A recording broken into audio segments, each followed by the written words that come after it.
जय माता की भक्तों, हरे कृष्णा, राधे राधे। मैं कविता त्रिपाठी अपने channel Keshav creation family blog में आप लोगों का स्वागत करती हूं। आई होप आप सब अच्छे होंगे, मैं भी अच्छी हूं। तो देखिए, आज मैं वीडियो लेकर आई हूं कि हमें चंद्रमा की पूजा विधि क्या है, मतलब चंद्रमा की पूजा किस प्रकार करनी चाहिए, अर्घ देने का क्या विधान है, कैसे अर्घ दिया जाता है, क्या मंत्र है चंद्रमा को अर्घ देने का, और चंद्रमा को अर्घ देने के क्या फ़ायदे हैं, और चंद्रदेव को अर्घ देते समय हमें किन किन बातों का ध्यान जरूर देना चाहिए। और चलिए, तो यही सब मैं वीडियो में आप लोगों के साथ शेयर करूंगी, तो वीडियो में बने रहिएगा। और वीडियो थोड़ी भी पसंद आए तो प्लीज़ मेरे चैनल को लाइक शेयर एंड सब्सक्राइब कीजिएगा। तो चलिए वीडियो शुरू करती हूँ। तो देखिए, मतलब चंद्रदेव जो चंद्रमा है वो मन का कारक ग्रह होता है। मतलब जिन लोगों की कुंडली में चंद्र कमज़ोर होता है, चंद्रमा कमज़ोर होता है, मतलब स्थिति ठीक नहीं होती है, तो उन्हें तो अवश्य ही चंद्र देव को अर्घ अवश्य देना चाहिए, जिनकी कुंडली कम मतलब चंद्रमा कमज़ोर है। और देखिए, जिनको मतलब जिनकी कुंडली में कमज़ोर रहता है चंद्रमा, उन्हें माता का सुख भी नहीं मिल पाता है, और उनका मन भी मतलब एकाग्र नहीं रहता, चंचल रहता है। तो चंद्रमा के यही दोष हैं। तो जिनकी कुंडली में ये दोष पाए जाते हैं, उन्हें तो अवश्य ही पूजा करनी चाहिए। वैसे तो मतलब कुछ तिथियां हैं, अगर डेली चंद्रदेव जिनकी कमज़ोर स्थिति है वो तो डेली चंद्रदेव को अर्घ दे सकते हैं, लेकिन जो मतलब जिनकी स्थिति जिनकी कुंडली में अगर चंद्रमा कमज़ोर नहीं है, मतलब नॉर्मल है, वो भी चंद्रदेव की मतलब खास खास तिथियों पर, जैसे पूर्णिमा पर और खास खास तिथियों पर पूजा करनी चाहिए उन्हें भी।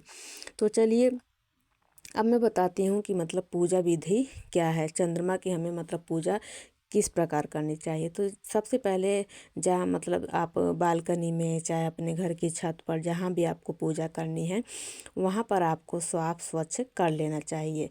उसके बाद देखिए, मैं मतलब यहाँ पर मैंने जल से धो लिया है, साफ़ कर लिया है। उसके बाद मैं बनाऊंगी स्वास्तिक। तो आपको पान का पत्ता मिल जाए तो आप उस पर स्वास्तिक बना सकते हैं, नहीं तो बट वृक्ष का, चाहे पीपल का पत्ता मिल जाए। तो मेरे को पत्ता नहीं मिल पाया था, क्योंकि शाम हो गई थी, तो मैं पत्ता नहीं तोड़ पाई थी, तो इसलिए मैं नीचे ही बनाकर आपको दिखा रही हूँ। तो सबसे पहले एक स्वास्तिक बना लेंगे, यहीं पर हम पूजा करेंगे। तो देखिए, मतलब जो और चंद्रमा को अर्घ कैसे दिया जाता है, क्या विधि है, वो भी मैं आप लोगों के साथ शेयर करूंगी। तो सबसे पहले स्वास्तिक बना लिया है। और देखिए, मतलब जो कुंडली में चंद्रमा की स्थिति जिस व्यक्ति के अच्छी नहीं होती है, उसका मन अशांत रहता है, और मन अशांत रहेगा तो कोई भी सुख मतलब उसे कोई भी सुख अनुभव होगा ही नहीं। तो पूर्णिमा के दिन ऐसे व्यक्ति को चंद्र देव की पूजा अवश्य करनी चाहिए। पूर्णिमा पर मतलब जो पूर्णिमा होती है, उस पर कहा जाता है कि चंद्र देवता अमृत की बारिश करते हैं। पूर्णिमा पर चंद्रमा को अर्घ देना विशेष फलदायी होता है। इससे से सुख समृद्धि के साथ साथ शांति की भी प्राप्ति होती है, और सभी कष्ट दूर होते हैं जो व्यक्ति अर्घ देता है, जो मनुष्य अर्घ देते हैं, और धन संपत्ति में भी वृद्धि होती है।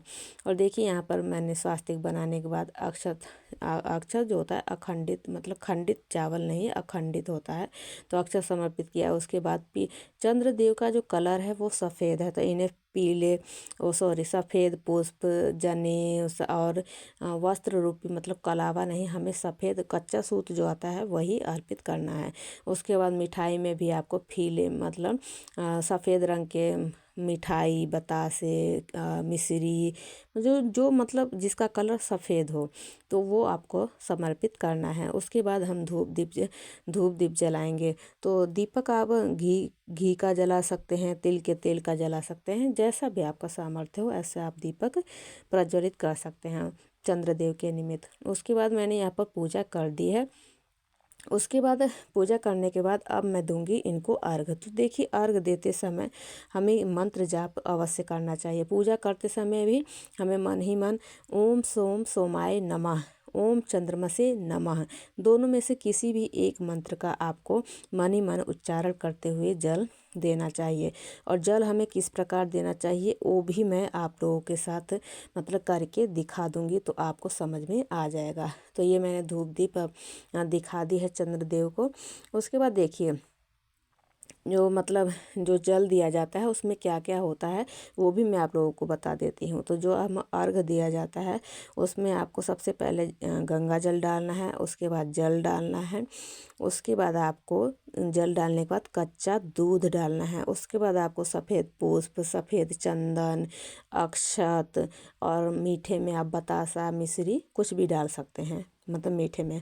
और जो धातु होनी चाहिए वो तांबा नहीं, बिल्कुल भूल कर भी तांबा का लोटा मत लीजिएगा आप, पीतल का वैसे सबसे उत्तम होता है चांदी का। अगर चांदी ना हो तो आप पीतल का भी ले सकते हैं। उसके बाद आपको जो अर्घ देना है वो आपको 3 बार देना है। मतलब जो चंद्रदेव को हम अर्घ देते हैं वो 3 बार देते हैं, सूर्य देव को अर्घ देते हैं वो 7 बार देते हैं, मतलब 4 बार और 3 बार परिक्रमा करते हैं। लेकिन हम चंद्रदेव को जो अर्घ देंगे वो मैं आप लोगों को करके दिखा दूंगी, तो आप लोगों को समझ में आ जाएगा। तो देखिए सबसे पहले एक बार जल अर्पित करेंगे, उसके बाद हम परिक्रमा करेंगे, फिर दूसरी बार जल देंगे, फिर उसके बाद फिर परिक्रमा करेंगे, उसके बाद फिर तीसरी बार जल देंगे, उसके बाद फिर परिक्रमा करेंगे। तो ऐसे ऐसे हमें चंद्रदेव को अर्घ देना होता है।